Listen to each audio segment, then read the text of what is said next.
All right, so hey everyone, welcome back, and let's just jump right into it today because we've got some, pretty big stuff to cover. Yeah, absolutely. It seems like everywhere you look these days, there are familiar stores closing up shop, right? Exactly, and today we're gonna zero in on Dollar General, which, as you know, is a massive discount chain. Yeah. We're talking over 20,000 stores across the country. Yeah, a real retail giant. And what we're seeing here is that they've announced some pretty significant closures coming up in early 2025. Yeah, 96 of their regular Dollar General stores are closing, and another 45 of their pOpshelf stores. Sure. Those are those kind of, trendier offshoots they've been trying out. Right. And on top of that, they're flipping 6 pOpshelf locations into regular Dollar General stores. So some shuffling going on there for sure. Definitely a lot of moving pieces. And I think for anyone who, shops these stores or maybe just keeps an eye on the economy, this is worth paying attention to. Absolutely. I mean, these decisions from Dollar General don't come out of nowhere. They did a big review of how their stores are performing, and these particular locations just weren't profitable enough. Yeah, and then that makes you think, right? Like, what's going on that these stores, especially discount stores, aren't bringing in enough money? Well, we'll get into that, but before we go any further, I do want to give everyone a quick heads up, just a reminder that we pull our information from lots of different sources to bring you these deep dives. Right. And we want to keep things fun and educational, but we can't guarantee that every single detail is perfectly accurate. So just, use this information responsibly and ethically. Exactly. This isn't financial advice or anything like that, just some food for thought based on what's happening out there. Okay, so with that said, let's dive into these Dollar General closures and see what they might tell us about the bigger picture. Okay, so first off, let's just grasp the scale of this. We're talking about $96 general stores plus 45 pop shelf stores. That's 141 stores in total. Yeah, and then those 6 pop shelves becoming Dollar Generals, it's not a small thing for a chain like Dollar General to be making these kinds of moves. Not at all. And their main reason, straight from Dollar General, is that these stores were not making enough money after they did their portfolio review. Okay, so not making enough money, but why? What's behind that? Well, this is where it gets interesting because their CEO, Todd Vasos, directly connected these closures to how their customers are doing financially. Oh, really? Yeah. So he's basically saying that Dollar General's struggles are reflecting their customers' struggles? Exactly. He specifically pointed out that a lot of their shoppers, who tend to be lower income, are having a harder time affording even basic necessities. Yeah, I remember reading that quote, something like, many of our customers report they only have enough money for basic essentials, with some noting that they have had to sacrifice even on the necessities. It's a powerful statement, right? It really highlights the pressure that a lot of people are feeling economically. You hear all the time about Americans spending less, but this really puts a face on it. It's those folks who are already on tight budgets who are getting squeezed the most.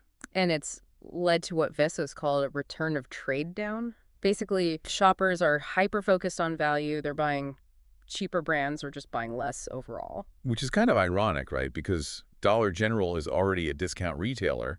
So if they're feeling the pinch, that tells you something. It does. And, it's not like Dollar General's finances were all bad news. They did report some positive numbers when it came to revenue. Yeah, they did. For the fourth quarter of their fiscal year 2024, they actually saw a 4.5% increase in revenue, bringing in $10.3 billion. Right. So on the surface, it might seem like they're doing okay, but then you look at their net income, and that's a different story. Right. Break that down for us. What happened with their net income? So while their revenue went up, their net income, which is basically their profit after expenses, took a big hit.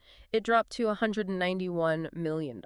And how does that compare to the previous year? It's less than half of what they made during the same period last year. So they're bringing in more money, but their actual profit is way down. Okay, so maybe their cost went up or they're selling more stuff, but at lower profit margins, something's not adding up. Exactly. And it makes those store closures make a lot more sense. It's not just about a few underperforming locations. It's about the overall profitability of the business being affected.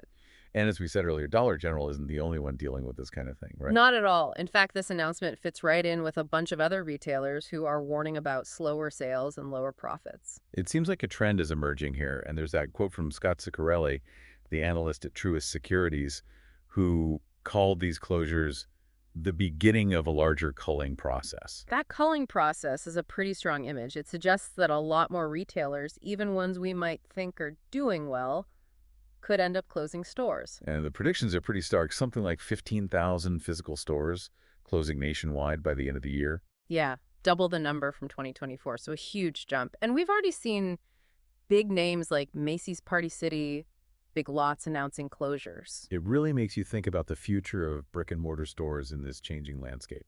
It does. And, one of the reasons Dollar General has given for closing stores in the past is something called oversaturation. Oversaturation, what does that mean? Basically, it means that there are too many of the same store or similar competitors all clustered together.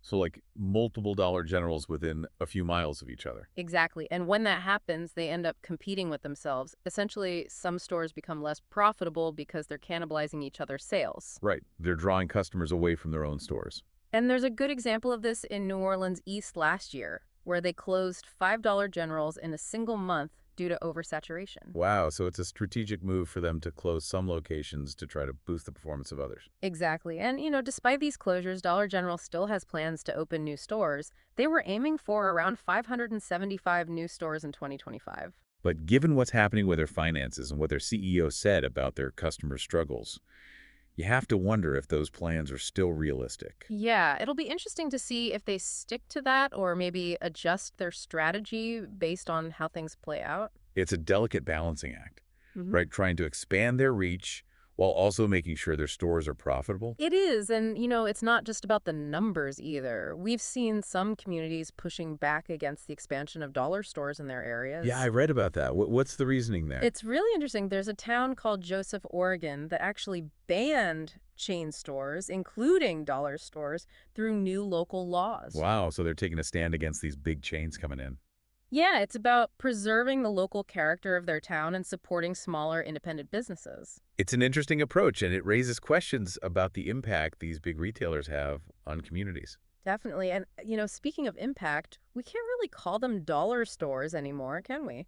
Right, with inflation and everything. A lot of their items are well above $1 now. Yeah, it makes you think about how that price shift affects both the company and their customers and whether that discount image still holds up. Good point. Okay, so to sum it all up, Right. Dollar General is closing a bunch of stores, 96 regular stores, 45 pOpshelf stores, Yeah. because they're not making enough money. Right. And it's not just about individual stores underperforming, it's tied to the broader economic situation. Consumers are feeling the pinch, especially those with lower incomes, and that's impacting retail across the board.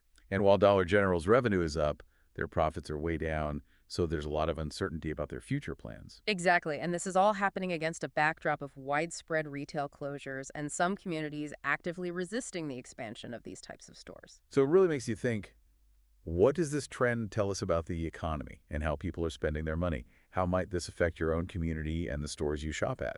It's a big question, and it invites us to think about the long-term changes happening in the retail landscape and what that means for all of us. Absolutely. Well, if this deep dive got you thinking and you want to explore these ideas further, please hit that like button, subscribe to our channel so you don't miss future episodes, share this with anyone who might be interested, and leave a comment with your own thoughts and experiences. We love hearing from you. And we'll keep digging into these important topics and breaking them down for you, so stay tuned.